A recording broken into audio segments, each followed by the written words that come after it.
Hello friends, मैं हूं doctor Umashri. मैं अपने यूट्यूब चैनल में आपका बहुत बहुत स्वागत करती हूं। आज मैं आपको बताने जा रही हूं प्रणामी संप्रदाय के संत श्री प्राणनाथ जी के बारे में।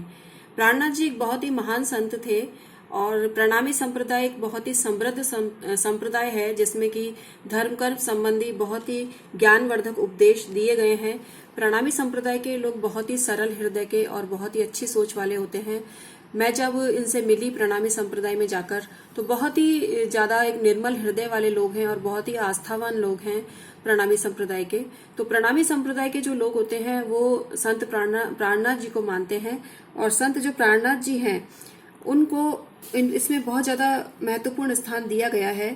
प्रणामी संप्रदाय को मेहराज पंथ, धामी संप्रदाय, निजानंद संप्रदाय भी कहा जाता है और प्रणामी संप्रदाय के संस्थापक स्वामी देवचंद्र जी थे, लेकिन इसके मुख्य प्रवर्तक के रूप में संत प्राणनाथ जी का नाम विशेष सम्मान के साथ लिया जाता है। और प्राणनाथ जी के पिता का नाम केशव राय ठाकुर और माता का नाम धनबाई था। प्राणनाथ जी ने देवचंद्र जी से दीक्षा ग्रहण की थी और उस समय उनकी उम्र सिर्फ 12 वर्ष की थी। प्राणनाथ जी ने जब देवचंद्र जी का निधन हुआ तो इन्होंने गृहस्थ जीवन का परित्याग कर दिया और फिर ये अपनी यात्रा पे निकल गए और इन्होंने बहुत सा ज्ञानार्जन किया, ज्ञान का संचार किया, लोगों को भी प्रेरित किया और इसकी वजह से इनके बहुत सारे शिष्य बन गए। और इनके जो प्रमुख शिष्य थे उनमें नवरंग स्वामी, लाल दास, चेतन दास, गोपाल दास, शेख बदल, मेरबाई, राधाबाई इत्यादि थे।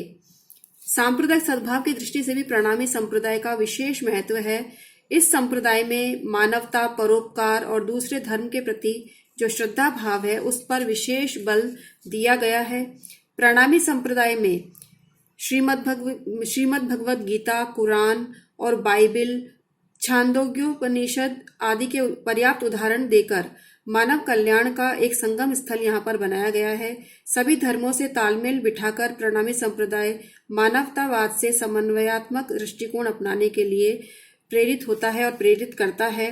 प्रणामी संप्रदाय के जो अनुयायी हैं उनका जो धर्म ग्रंथ है उसका नाम है कुलजम स्वरूप और ये अपने इस ग्रंथ को बहुत ही पवित्र मानते हैं। कुलजम स्वरूप की जो अत्यंत प्राचीन प्रति है वह आज भी प्रणामी मंदिर, जो इनका प्राचीन मंदिर है, वहां पर सुरक्षित है। और इस संप्रदाय में दीक्षित लोगों को सांची भाई और भाई कहने की प्रवृत्ति है। ये लोग तुलसी की माला धारण करते हैं और तिलक और कुमकुम भी लगाते हैं। प्रणामी संप्रदाय के प्रमुख मंदिर पन्ना, सूरत, जामनगर, काठमांडू, गुवाहाटी, वाराणसी और अन्य स्थानों पर भी हैं। संत प्राणनाथ जी की जो रचनाएं हैं उनकी संख्या 14 है और इसका संकलन कुलजम स्वरूप के नाम से जाना जाता है। इस ग्रंथ में 504 प्रकरण और 18,758 चौपाइयां हैं। रचनाओं के नाम इस प्रकार हैं। रचनाओं के नाम मैं अब आपको बताती हूँ।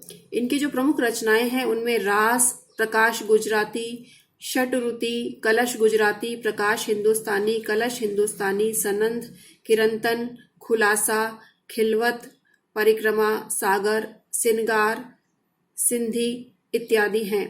गुजराती भाषा में लिखित 2 रचनाएं प्रकाश और कलश का अनुवाद स्वयं महामती प्राणनाथ जी ने ही किया था।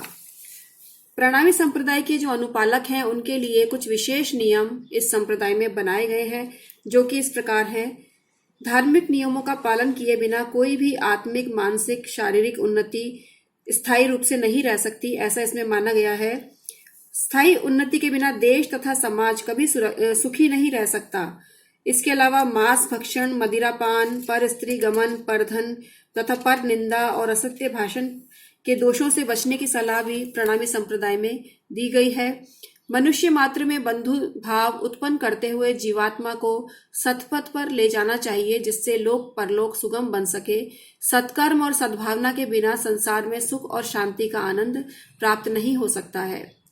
झूठे आडंबर में पड़कर सांप्रदायिक और सैद्धांतिक तथ्यों को छुपाना भी महापाप इस संप्रदाय में बताया गया है। इस प्रकार स्वामी प्राणनाथ विश्व की विभिन्न संस्कृतियों और धर्मों के मध्य समन्वयक थे। वे एक महान समाज सुधारक थे। जन जागृति के क्षेत्र में भी उन्होंने अभिनव योगदान दिया। हम श्री प्राणनाथ जी को शत शत नमन करते हैं।